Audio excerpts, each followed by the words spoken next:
So it's going to be a little bit more of an informal video. It's Sunday, it's Father's Day, and I just was at E3 all week, and it's just been all around busy week, so something that's a little bit of a kind of seat back. Over the past week, we found out pretty much everything we know thus far about Fallout 76. Many of the gameplay features, many of the mechanics that are going to be implemented in this game, and the fact that Fallout 76 is in fact a multiplayer survival game. And now to be clear, before we jump into this video, I'm excited for this game. Innovation is very rarely a bad thing. I do really want to see what Bethesda brings to the table with Fallout 76, but at the same time, based on everything we know thus far, I do have some pretty overarching concerns that I just wanted to make a video on. These are the things that really stuck out to me as something that may make it so I don't love this game as much as everyone else. Not that I won't like it, but that'll just maybe not be as good as Fallout 4 for me. So the first one is the simple fact that I'm going to be making videos for an online survival game and private servers won't be available at release. In countless interviews, when asked about PvP or griefing measures, things like that, Bethesda repeatedly said, we're dialing it in. They're going to try and prevent griefing as much as possible in Fallout 76, but exactly what they're doing isn't totally clear yet. Based off watching those interviews, I truly think they don't even know internally exactly what they're going to be doing yet, and they are actually just testing some different things. But in addition to that, we know you are always going to be shown on the map. So when you hit the map button, if you're on the same server as me, you're going to see a little JuiceHead icon. I know myself personally and a lot of other Fallout content creators were thinking about this or talking about this, and it's going to make it pretty difficult to film videos, at least at the beginning. When you're trying to show off some of the major quests or some of the PvP features, and people are going to target you specifically because they could always see you.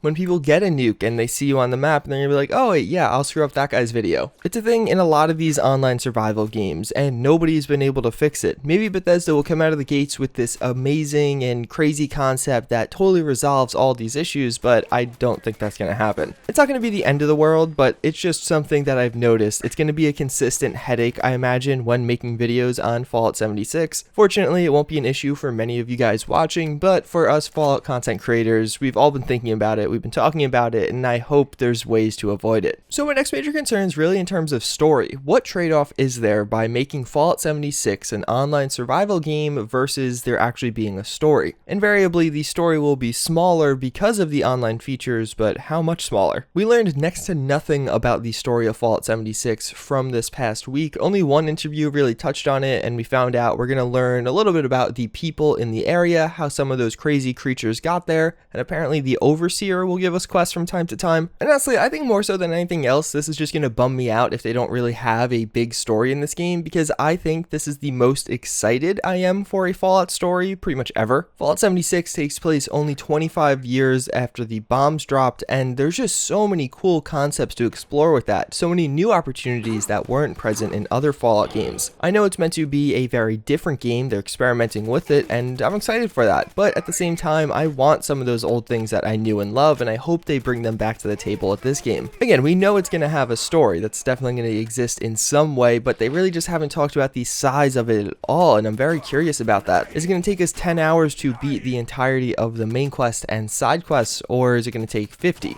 And last but not least, probably my biggest concern going forward with this game is the mod support and the whole private server system. So modding is coming to Fallout 76, but they don't know how it's going to work. It's not going to be available on release, and I'm pretty nervous about it. Obviously, if you look at my channel, mods are a major component of the type of content I create, and well, there's a few concerns I have in this category. Right off the bat, how long is this wait going to be? Are we talking about 3 months, 6 months, or maybe even a year? Are they going to wait till all of the DLC or invariable DLC comes out for Fallout 76 to release mod support, or is it going to be much sooner than that? I imagine internally Bethesda doesn't even have an answer, but it just is frustrating that we get another game where we're going to have to wait many months for modding to come out. For Fallout 4, it was right around 5 months between the release of the game and the release of the official modding tools. But even once we actually get modding, what is the modding scene going to be like for this game? Invariably, you'll have to upload something to a server. How easy or seamless that is yet to be determined.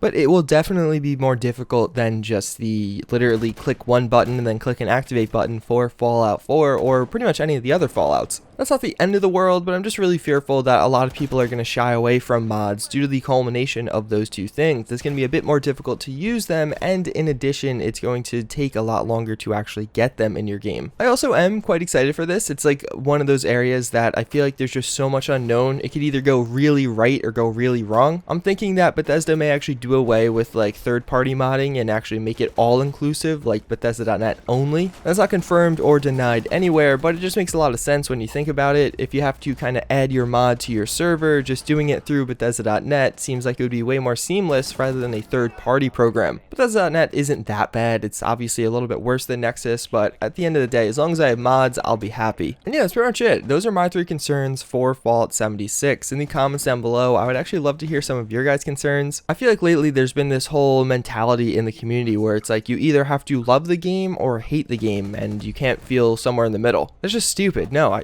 I'm excited for certain parts about Fallout 76. I'm excited to play the game, but there are also things that I am concerned about it. It may do things worse than other Fallouts, and it's okay to talk about that. As always, again, I thank you all for watching. I hope you enjoyed this one, and in the next video, Psych Fun Facts will be making a return.